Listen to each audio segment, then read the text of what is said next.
Hey, what's up, everyone? It's Team Adventurous. We're live on Twitch right now. If you're feeling adventurous, Twitch. If you want to come join the adventure. Yes, you should. Freedom Toons is debunking more left-wing propaganda, and you know I'm here for it. Let's go. Let's go. I'm a brilliant intellectual. As am I. The two of us are sick of dealing with troglodytes, and so we moved into a bomb shelter so we wouldn't catch the stupid. Now we pass our intelligence on by debunking YouTube videos. We are The Debunkers.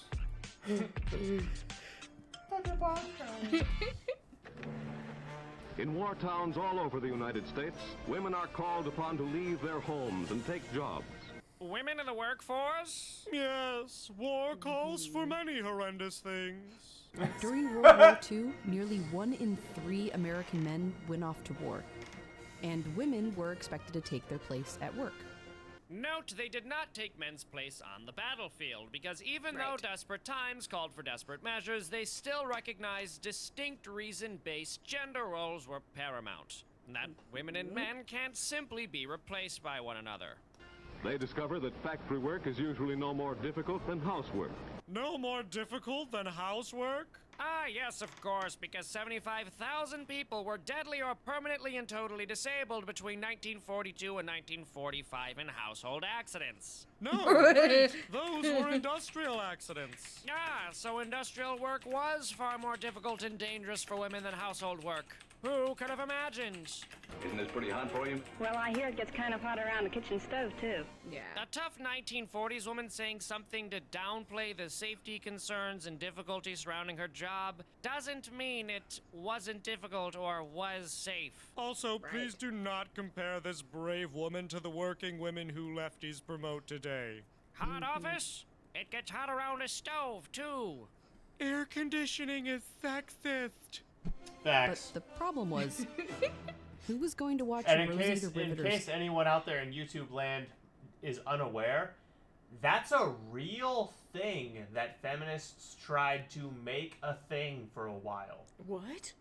Yeah, air conditioning is sexist because men run hotter than women, and they typically control the thermostat in offices. So therefore, air conditioning is sexist. This is a real thing Oh my god. that the feminists tried to pull. It's like, well, you know what I have to say about that? Learn how to knit and make yourself a damn sweater. Kids. When married women with small children have to take jobs, everything possible will be done to provide day care for the children. For 50 cents a day, which would be about $8 now, mothers could leave their kids at a government-funded daycare center. Wow, well, children being raised by complete strangers at daycare centers was something we did out of sheer necessity at one of the most desperate points in global history, so it's probably a good and cool thing that we should keep doing forever now. Gosh. And not to be pedantic, Yep. but it's not $8 in today's money. It's closer to 10. Thanks, Joe Biden. Lunch was included. Well, or Once more again, than that, this some was part places. of a war and effort, also, not a- and also, you know, we're just completely disregarding all of the horrible things that happened to these children sometimes in these situations. And still happen to children in daycares today. Yeah. One time, I rolled up to the daycare that my ex-fiance's kids were being cared for at, and there were cop cars in the parking lot because they were there to arrest someone who was supposed to be picking up their kid. Like, these are not places you want to take your kids unless it's an absolute necessity. Yeah. Like, you don't know who's interacting with them. You don't know what the other kids are doing to them. Bad things happen in daycares. And anyone who tells you anything else is either naive or lying to you. Yeah. Well, that's like with when they tried to put Peyton in daycare, and finally my mom and I were just like, no, just bring her to our house. We'll take care of her. That's fine. These people, okay, were trying to get a 2.5-year-old to drink out of a cup without a lid, and would get onto them for, doing basic stuff like trying to stick their orange slices in a cup that had no lid. It's a 2.5-year-old. What do you think they're gonna do? Not to mention the fact that they tried to make them go to the bathroom by themselves, even though they're 2.5 years old and they're still in diapers. Yeah. She ended up with serious toilet anxiety. Yep. A feel-good progressive agenda. The nations which established childcare programs were predominantly those involved in the Second World War, the USSR being one of the biggest players. This was never intended to be a long-term solution. It had to occur because, by and large, the family structure was no longer intact due to fathers leaving the household to fight in the war. It was a crutch for the broken family, not a better option. Like emergency rations when food runs out. The idea is to return to a nutritious diet as soon as possible. Unfortunately, to Vox, the goal wasn't to eventually leave the system behind and return to the family, but to leave the family behind and return to this system. America actually set up universal childcare. Soy, that depends on what I'm a meat shield against. Right. For working mothers. Canada and other countries did too. Around 500,000 American children attended these centers. What is their source here? Our figures show the U.S. National Child Care Service cared for only 139,000 children at its peak, despite the large number of mothers in the workforce. If you divide 500,000 by the 2,200 daycare centers, that's 200 kids at each daycare center, which isn't impossible, but seems like a stretch. Yeah. Because But a lot of them did take into account also that a lot of these people did have older children, and the responsibility for the smaller children was delegated to those older children. Right. when the war ended, Things returned to normal and children were raised by their parents again. Joy is unconfined. so did the daycare. Of course they made it gay. Of course it is. But yeah, the original movie was pretty good. Yep, I think they based it on the book series that was spawned because of the original movie, too. Even though they probably woke-fied it way worse. As they always do.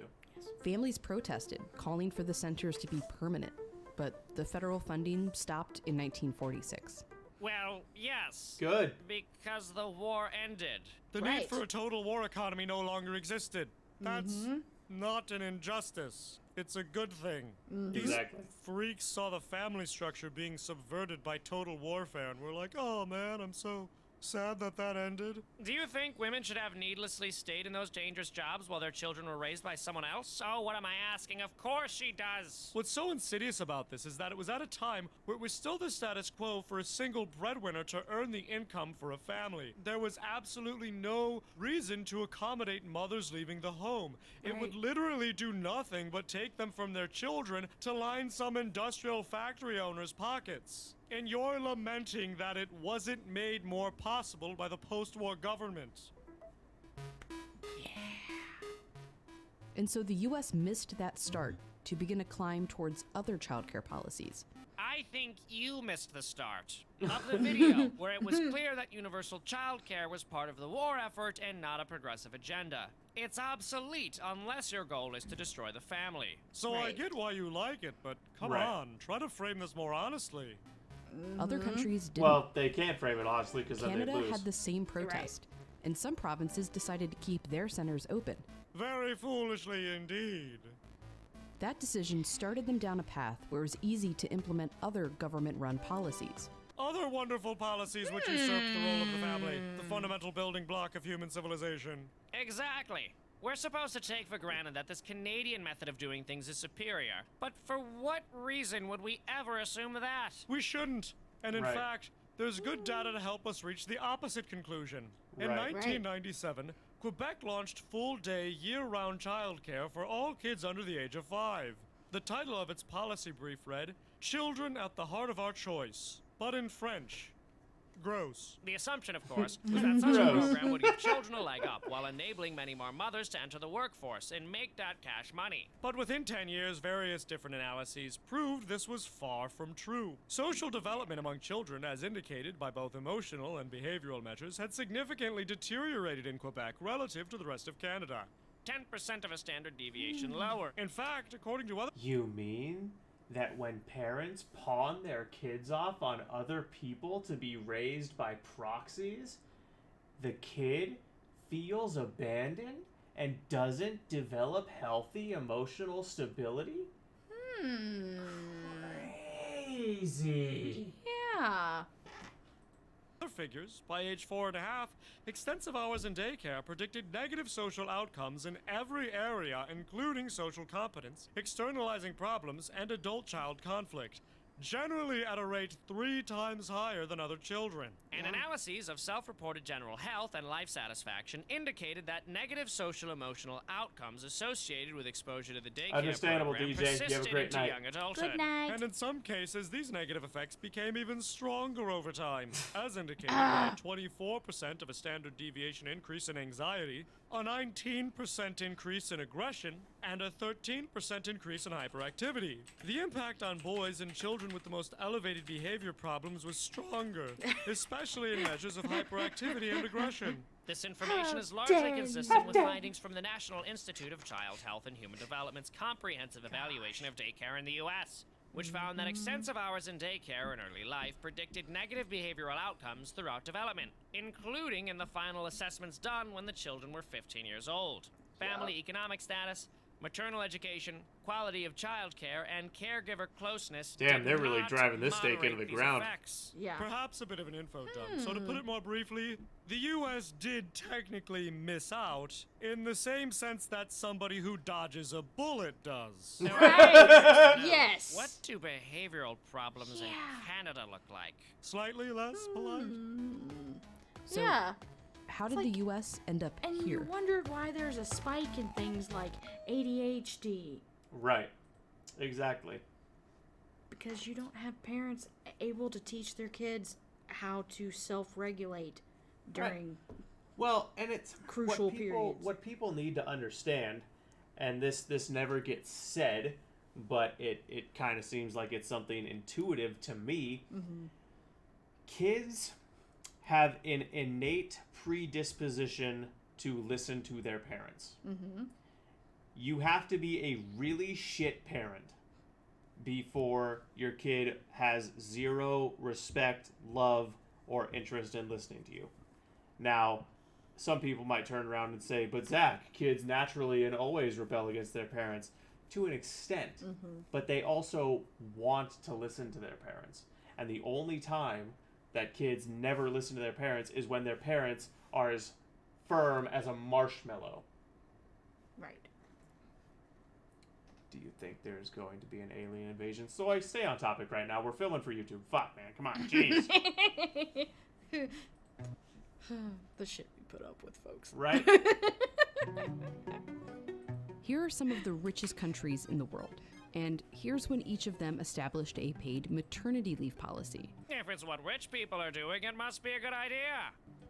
and a universal childcare policy, and let's throw in paid paternity leave for good measure.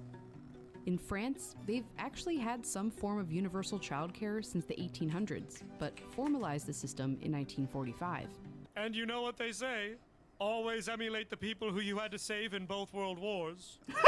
Yeah. Sweden, considered to have one of the best systems in the world. Always emulate the people you had to save in both world wars, who still think that eating bugs is cool, who act like pedantic, douchey assholes to every culture who isn't theirs, and who are currently suffering a migrant invasion that's destroying their country and putting up with it in the name of multiculturalism. Ah, there's such a great culture to emulate. Ah!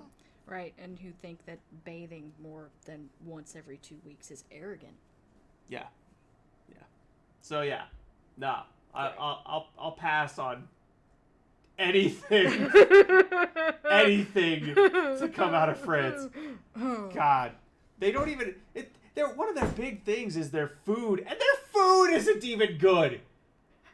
France wishes it was Italy. They were the first to guarantee paid paternity leave, and they've provided full childcare for all children since 1985. Once again we encounter the myth of the Nordic socialist utopias. These are never Right. apples to apples comparisons, Ever. so let's point out some of the major differences between Sweden and the US. Sweden has a population which is around 3% of America's, and 87% of their population lives within just 1.5% of the entire land area. They also have a highly centralized government. In other words, even if we wanted to adopt their system, we couldn't. But we shouldn't want to. Agreed. Here's why. Sweden has the highest maternal employment rate in the world at 83%. And according to Carolyn Hoagland, Secretary of the European Federation of Parents and Caregivers, quote, childcare started as a widening of choices, and now it is seen as the only socially acceptable choice. So the developmental childcare was a way for mothers and fathers to be able to work outside the home to raise GDP. Nearly all children in Sweden are enrolled in preschool starting at 12 to 18 months. The norm to do exactly that has become very strong. Staying at home with your child longer than the norm of about a year is not only difficult financially, but socially as well. She goes on to describe how people who want to stay with their children longer than that are often chastised for not contributing to society. That's right. Because of this wonderfully utopian childcare system, Wow. children are enrolled in an early preschool system at 12 to 18 months, and staying home with your child for anything over than that year or so is extremely difficult. That's a hellscape. A creepy, dystopian, bizarre, heartless, icy hellscape. Gotta Yeah. love when one of the richest nations in the world prioritizes And that's not just the opinion of some random dude behind a cartoon on a YouTube channel. All the science says that's a hellscape. Everything we know about child development says that's a hellscape. Everything the literature says that's terrible. There's not a single piece of scientific research you will find that makes it seem like it's a good idea to separate kids from their parents for long periods of time at that age. It's bad for the kid, it's bad for the parent, it's terrible for society. turning women into an economic unit rather than allowing them to be mothers, and the warm socialist utopians of the US want to encourage us to emulate this. I want to be clear. Stripping children from their mothers when they're barely a year old isn't a quirky or different policy position we should be open-minded about or even discussing. Yeah. It's evil. Sweden's childcare system sucks. They should be ashamed. Yep. Thank you for coming to my TED Talk. Now a quick word from our sponsor. You know, the same kinds of people making the bogus claims we're debunking happen to write a lot of the news you consume. How could you avoid the fate of being trapped in their web of misinformation? With Ground News! You know, Veldrain, I know you mean that as a dig, but I'm studying the Bible right now, and I'm also continuing to learn about human physiology and development in psychology. And I think the age to be a legal adult should be raised to 21. And I don't think people should be considered full adults until they're 25. Because that's the point where your brain is actually done developing and you can actually make logical decisions. Yeah. Yeah. Like this, the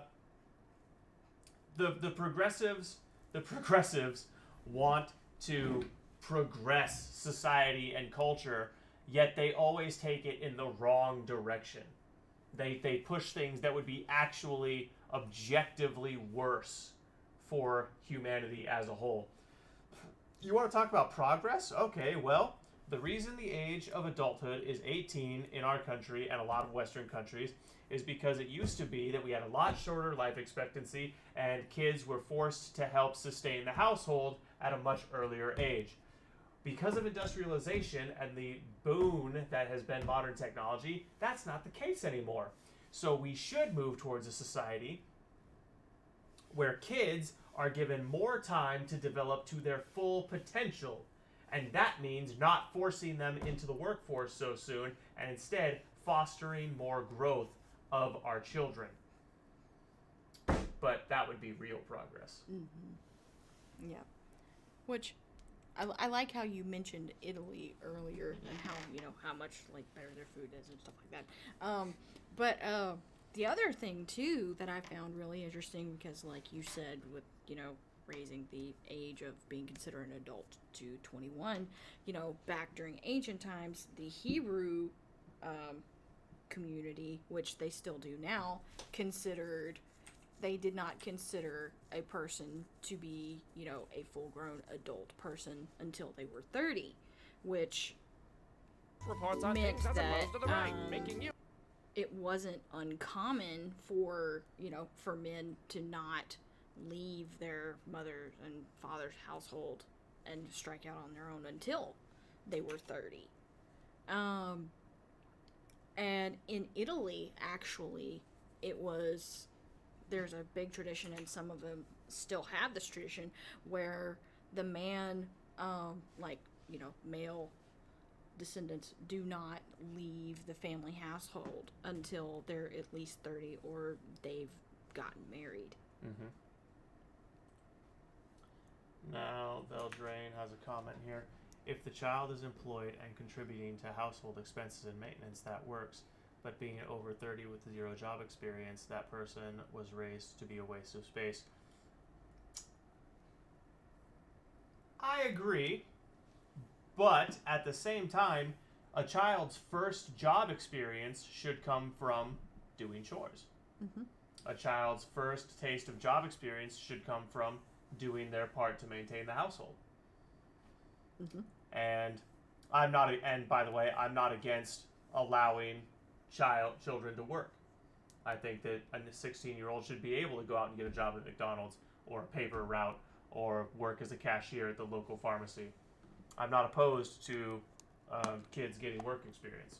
I'm merely stating that we as a society and a culture should seriously think about what being an adult actually means. Because it's very clear to me that there's a lot of people in their mid to late 30s who are still fucking children. Mm-hmm. Yep. And it's because of, people like whoever that lady was that made that video. So at 25, they will have some real experience, not when they just finish on their way to being a professional student. Exactly, Miro. Mm-hmm. Exactly. Black Friday sale. To get 40% off a Vantage subscription, go to ground.news/freedomtunes by December 2nd. That's ground.news/freedomtunes. TOONS. Now back to the debunking. You'll notice the US has none of these policies. Technically, there is a 12-week maternity leave policy. It's just not paid. That's up to your employer. And a few states offer preschool, and there are some childcare programs, but they're mostly for low-income families and far from universal. For whom else should it be? Who on earth would we expect to want to leave their children with complete strangers other than those who are too destitute to have any other option? Also, this is dishonest framing. While all EU member nations provide support to reduce the cost of childcare for children below school age, they do so to varying degrees and with different policy mixes. Childcare in the US right now is very fragmented. Well, in a nation of 330 million people living across 50 states, I don't know what That's else what I you was would about to say. expect it to be. There are Kind of different how it's programs supposed that to be. function The states for aren't different supposed to be the purposes same. and often work We're against supposed to have a each weak other. federal Take government. a closer look at this Right. chart.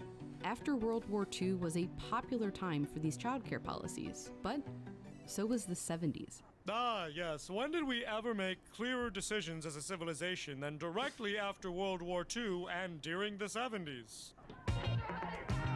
Yeah. The early 70s were a time for women's rights. Women's rights is the PR term the sexual revolution landed on for convincing women to participate in their own debasement.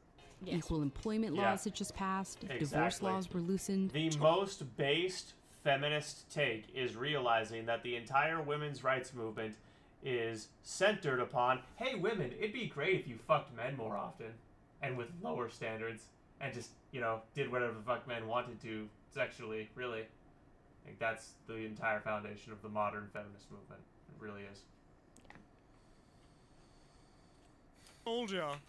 And many countries established universal childcare policies. Because, once again, the West was entrenched in civilization-destroying warfare. This time, the sexual revolution, which left the family destroyed in a way far more drastic and irreversible than any weapon of the Second World War could have. And this time, universal childcare systems were placed there not to pick up the pieces of a broken family structure. He said it left the family devastated in ways more profound than any weapon of the war. And I was like, even a nuke. Even a nuke. I was like, keep up, Caitlin. Come on. Well, no, I didn't. I wasn't sure what you said. Like, I didn't know they were that you hoping said to nuke. repair, but to blow a more functioning family structure into millions of little pieces. It almost happened in the US, too. Almost. What happened in 1971 is there was obviously a sense that we needed to do something about child. Ah, yes, We that's had who. to do something about childcare. That's who. Gosh. That's who I want to be telling me about how to raise my kids. Female Skeletor. Right.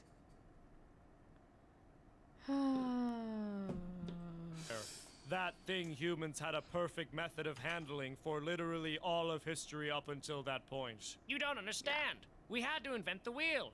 It had never been invented before. And Congress actually acted. Both the House and the Senate passed the Comprehensive Child Development Act. This was a really extraordinary bill because it would have provided universal child care. It would not have been stigmatized in the same way that welfare programs would have been. It would have been available to a much wider group of families. But then, President Richard Nixon vetoed it. That's an insult to Skeletor. No one expected the veto. A terrible shock. If Brexit or 2016 or anything else that they were blindsided by is any indication, no one expected the veto most likely means we didn't expect the veto, but everyone in touch with what the common person wants could have seen it coming a mile away. Right. His veto message said that this is going to create communal child care. It would Sovietize the American family. All very good points. I love how every time anti-communism is given as a reason for doing something, the left responds as if communism literally just never existed and was invented by evil Republicans to have more excuses to be mean. This was during the 1970s. Yeah. Communism was a pretty significant existential threat. Still is. But it's You did it Communists again. were in control of one of the largest nations in the world and had actual nukes. And they didn't suffer from dementia like today's communist leader who's in charge of a massive nation and has access to nukes.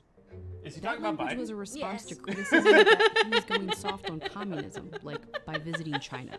Here's the part where we don't refute his argument, but try instead to find motivations for him to debate it, which has nothing to do with the topic being Accurate. discussed.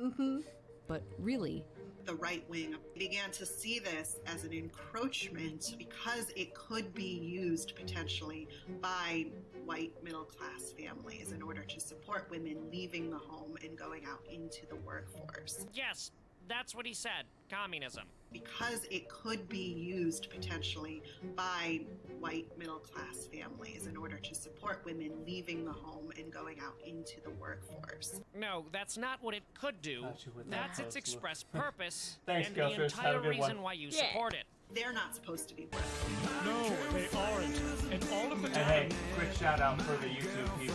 If you have a Twitch account and you like gaming content and you like Aussies, go check out Keltris. Yes. She's fun. Make that perfectly clear.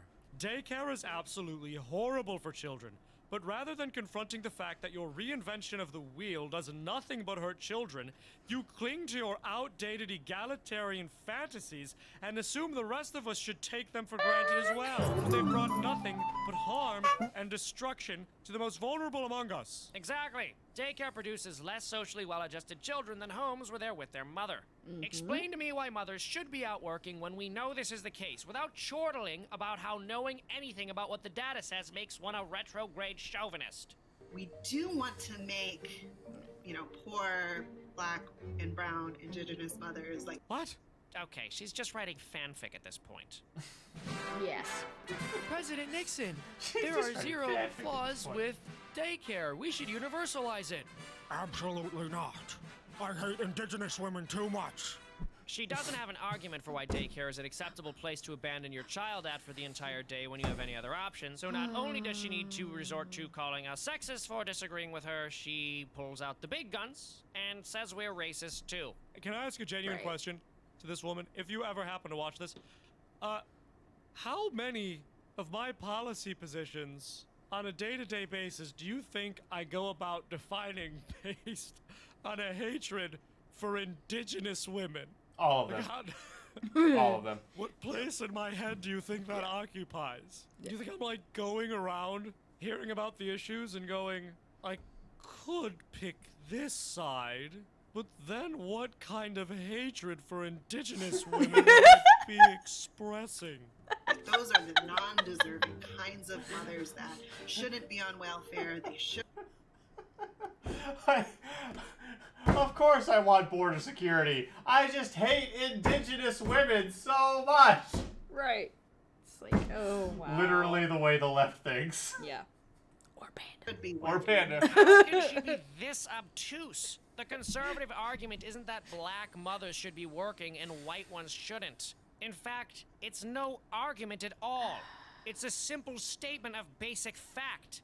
Men should provide for their wives and children, and a system which does anything to usurp that role is a broken one. She doesn't cite a single source for any of her radical claims, though that shouldn't be a shock, because if she was big into the whole having sources thing, she wouldn't be in favor of daycare in the first place. No.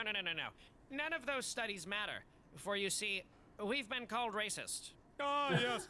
I thought I believed daycare was bad because by every metric it leads to worse outcomes for children, but it turns out I just hate those Cherokee women so much. Not to harp on this too much, right? But I love when people say, actually, it was racism, smugly.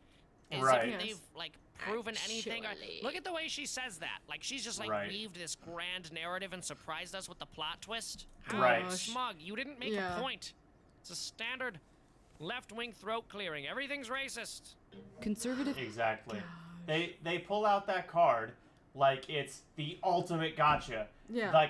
Like I'm supposed to be surprised or afeared that you just said I'm racist. It's like, I know you were gonna say that. Yeah. It's the only card you have. I'm racist, I'm xenophobic, I'm a bigot. Yeah, what else is new? The left? It's like, all you idiots have been saying for the past 5 decades. I mean, they might as well be walking around with little signs that say, hey, there's no integrity to my argument. Right. It's like, hey, did you know that I'm completely incapable of making an actual logical argument, and most of my policy positions have about as much intellectual weight behind them as choosing to try to eat a brick for breakfast? Vote for Biden! Phyllis Schlafly led that opposition. Women whose husbands have left them or divorced them or whatever have a very hard time. But when you look at these wives who simply want a standard of living higher than their husband is producing, crying around that they want somebody else to pay for their daycare. Yes, exactly. Literally. That's completely true. They were organizing against childcare because it would take mothers out of the home. And it would take children out of the homes as well, correct? Right. A federalized and Huxleyan system of child rearing actually isn't a good thing. Just as the European countries were starting their child care systems, we were shutting the door. The day after Nixon vetoes the CDA, he signs into law a bill that created child care tax deductions for middle-class and affluent families. Yes, to make universal child care less of a necessity by lowering the tax burden for families so more of them could afford to have the mother stay at home. That's an absolutely flawless step in the right direction. Smirking about it doesn't make it a bad idea. Even if Fox plays cheeky music over her smirking? Especially. Especially. Two-tiered system. On one hand, you have these tax supports, and then on the other hand, you get these much more stigmatized direct supports for only low-income families. Because they should be stigmatized. A, because the government has no right to steal money from me so that other people can have the government take care of their kids. That's thing one. Thing two, the government is grossly, horrendously, epically incompetent at the use of money. The government will spend $100 to do something you could do for free. And third, and this one's my favorite, why is it a bad thing that the government is letting me keep more of my money so I can use it to raise my family? Explain this to me like I'm 5, the left. Or, explain it to you like you're vaccinated.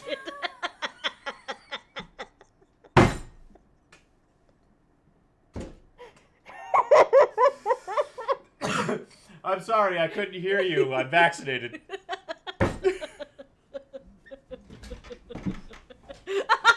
even did the spin.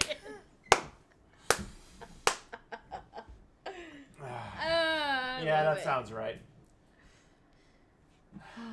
Yes, because there's nothing wrong with having less money taken from you, but there is something potentially shameful about taking other people's money without their consent if you don't need it, or if it's because of irresponsible decision-making. Most folks are more interested in scrutinizing people who are taking money from them rather than those who are getting to keep more of their own money.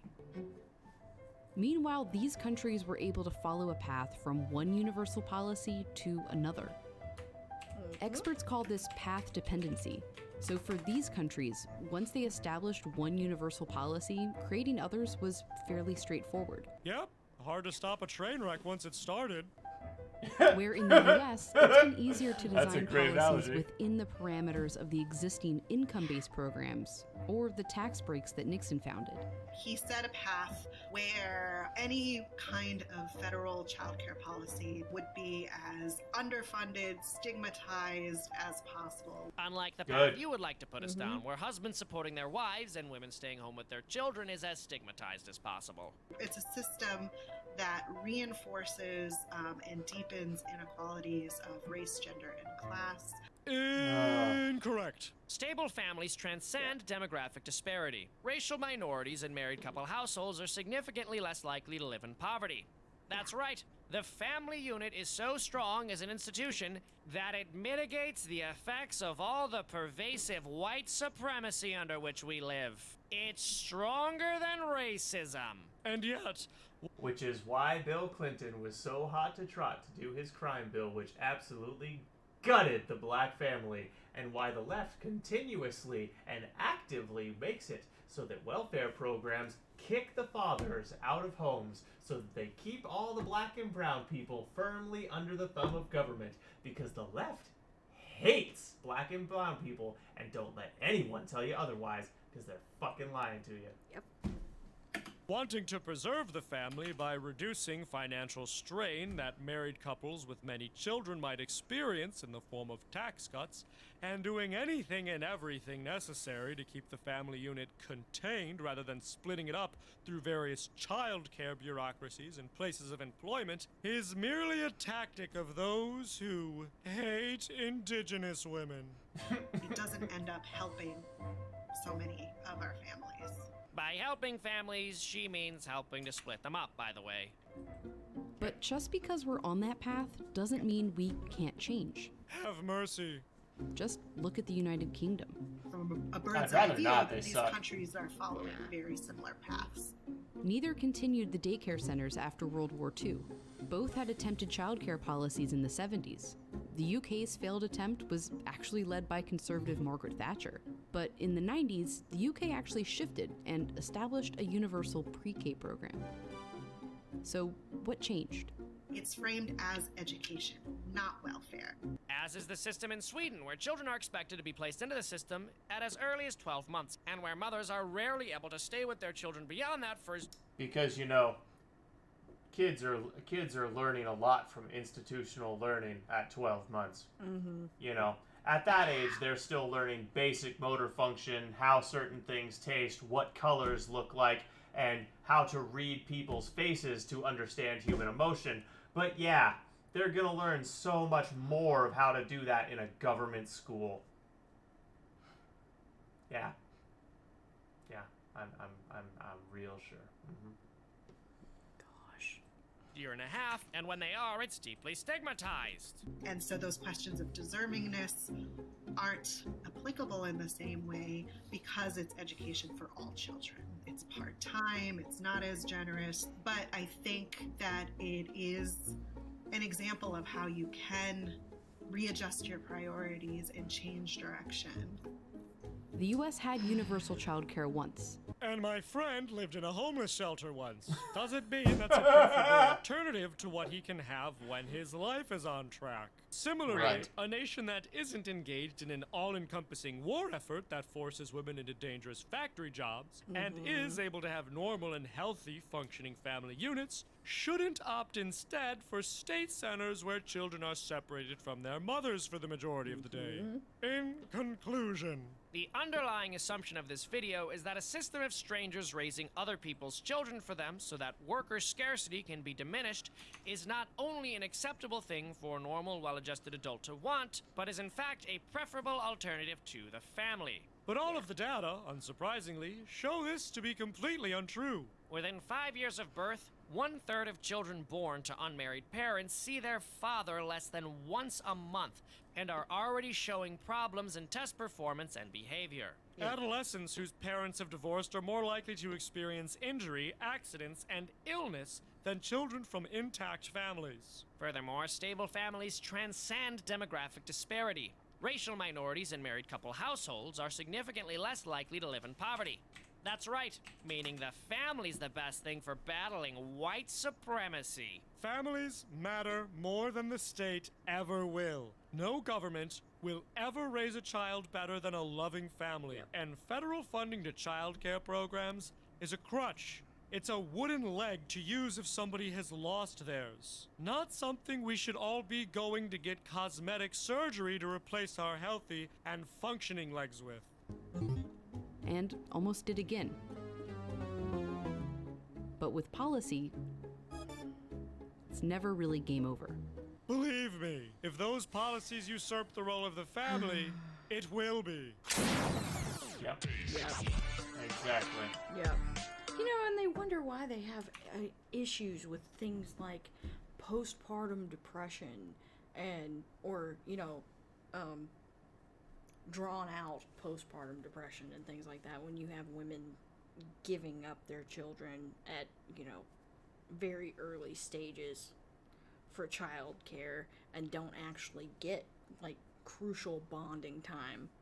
I'm not so sure that's what that is. I think that's more an issue of first world disease, problems with hormones, obesity, that kind of thing. What I putting that point aside for a moment, I'd like to backtrack and bring up a point they just made. Here's something that doesn't get said enough, but needs to be said now because it's very on topic. The left wants to order society in a way where society produces more things. The right wants to order society in a way where we produce more better people. And things, by the way, can include things like culture, laws, government institutions. They focus their lives on things outside of the human, except in the ways that they make themselves gods, but that's a separate discussion.